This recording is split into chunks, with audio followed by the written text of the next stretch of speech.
Looking back, I started developing symptoms of BDD when I had just turned 14.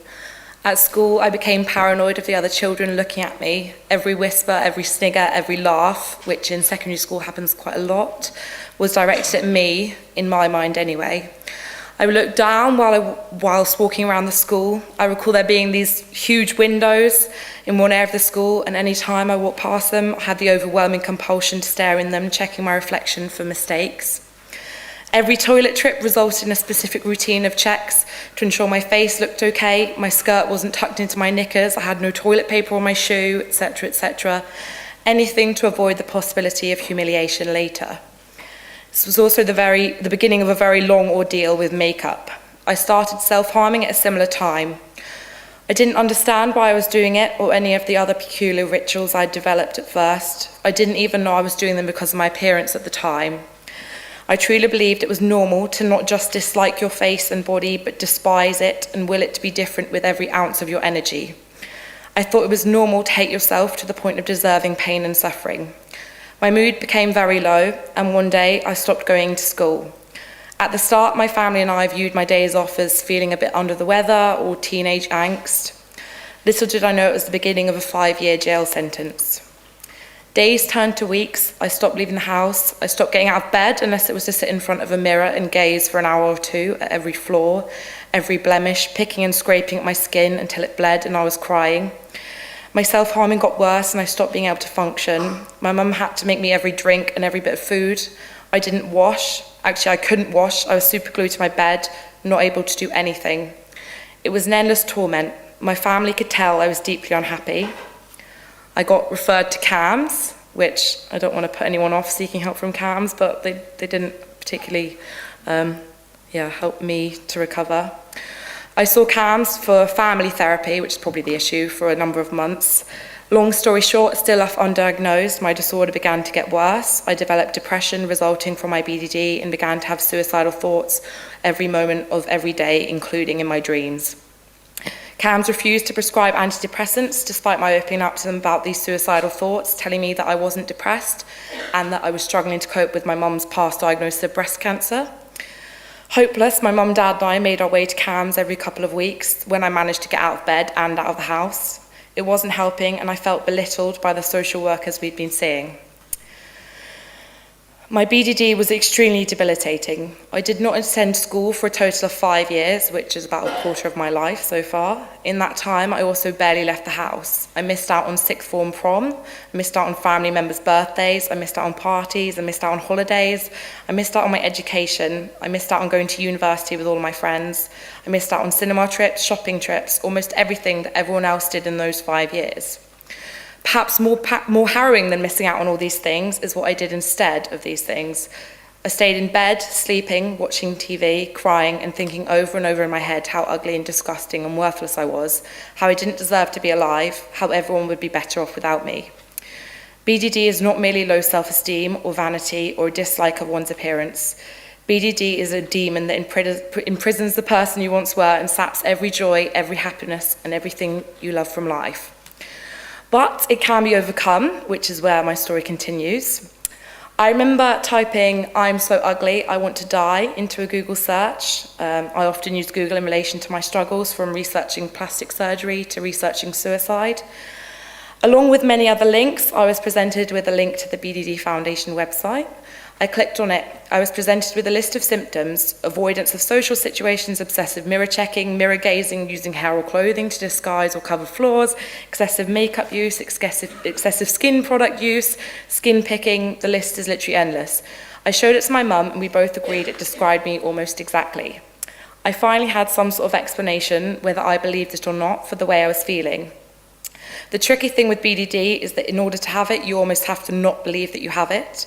When told you have a condition called BDD, you believe that you are ugly and spend too much time worrying about your appearance, the automatic response is, no, I'm just genuinely ugly.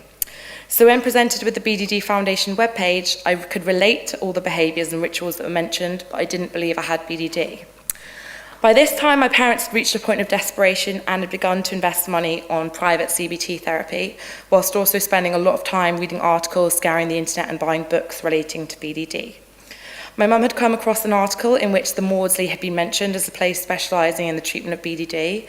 Of course, she immediately got in touch and we began to commute the 2 hours into London every week, when I was able to get out of bed, that is. I was finally given a diagnosis and was put on antidepressants and started a treatment trial, which was the one that was mentioned there.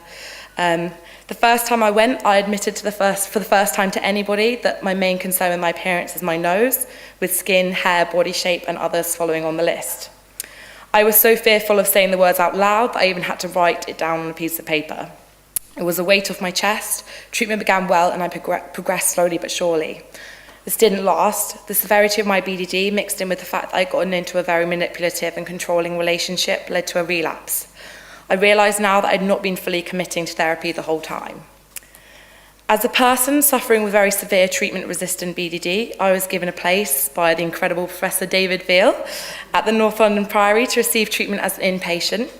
Altogether, I spent 5 months living at the Priory, receiving intensive treatment. They were the hardest 5 months of my life, facing my biggest fears and darkest thoughts. They were also some of the most incredible months of my life. I met some of the most inspirational, strong, enlightening, kind people at the Priory that I will have as friends for life. But most of all, I fought the biggest battle I will face in my life. I overcame my biggest fears and listened to my darkest thoughts. I took the very difficult and very big first steps in my recovery. I'm sure many of you are sat in front of me right now, as I once have, thinking I'm never going to recover and that recovery is impossible. I was once sat where you are now, thinking exactly the same thing, and that people who have recovered are either bullshitting or are miracle cases. I will not lie to you, recovery is much easier said than done, and it will be one of the hardest things you'll have to do in your life. That part is certain, but I can promise you that it will also be the most worthwhile thing you do. I will not stand here and talk to experts in the field on BDD on the importance of exposure therapy and routine and intention training and all the other techniques that I'm sure many of you are familiar with anyway. I will, however, tell you exactly what helped me really commit to therapy in the first weeks at the Priory. CBT is tough. Half the time you want to shout "fuck you" at your therapist, especially when they especially when they suggest you leave the house without any makeup on. It's against our basic human instincts to force ourselves into anxiety-inducing situations. And what if the therapy doesn't even work in the end? What if I don't have BDD, I really am just ugly, and I've just spent my time in situations that I really don't want to be in? How do you overcome these aversions to therapy and really commit to facing your biggest fears? What really worked for me was the 1 month rule. I allowed myself 1 month, which I gave therapy my everything. I would do every gut-wrenching exposure task, spend time practicing my attention training, reduce my avoidance and safety behaviours. If in this 4-week period I had not at some point felt that I'd improved, even in the smallest possible way, or made some sort of achievement in recovery, I still had the option of going back to living life the way I did before, surrendering to the fact that I really did have a physical appearance problem, and all I would have really lost out on was 1 month of lying in bed, depressed, continually ruminating about my appearance. If, however, something had changed in this month of committing to therapy, even if it was simple as going from taking 4 hours to get ready to taking 3 hours and 45 minutes to get ready, then I would know it had been worth it. I know that therapy could work and that recovery was possible, no matter how long it took. It turned out for me that in the first month I'd made some major improvements, and I continued to push through the marathon that was CBT therapy. I really struggled with the fact that my thoughts and belief system took a long time to change. For me, I was able to function well after my 5 months at the Priory. I was able to keep outwardly focused when in public and carried out very minimal safety behaviours. But I still thought I had a physical appearance problem. I still do now on some days. It was much less of an issue because the belief was no longer impacting on my ability to function, but nonetheless it was still an issue. This made it tempting to go back to old behaviours, but after keeping at recovery and continuing to engage with therapy, my belief in these thoughts has continued to slowly reduce. It's really important to remember that recovery does not follow a positive linear line. Recovery will be up and down constantly. I still have bad days, for example, but I can now cope with them much better, and a bad day no longer turns into a bad week or 3. I can use the techniques and resilience that I've gained to overcome negative thoughts and unhelpful behaviours. So what am I doing now? I went back to college after leaving the Priory and studied biology, chemistry and maths at A-levels. I spent the summer working as a carer in a dementia home, and I'm now studying psychology at university with the hopes of specialising in body dysmorphic disorder. I'm living independently for the first time. Thank you. And it made lots of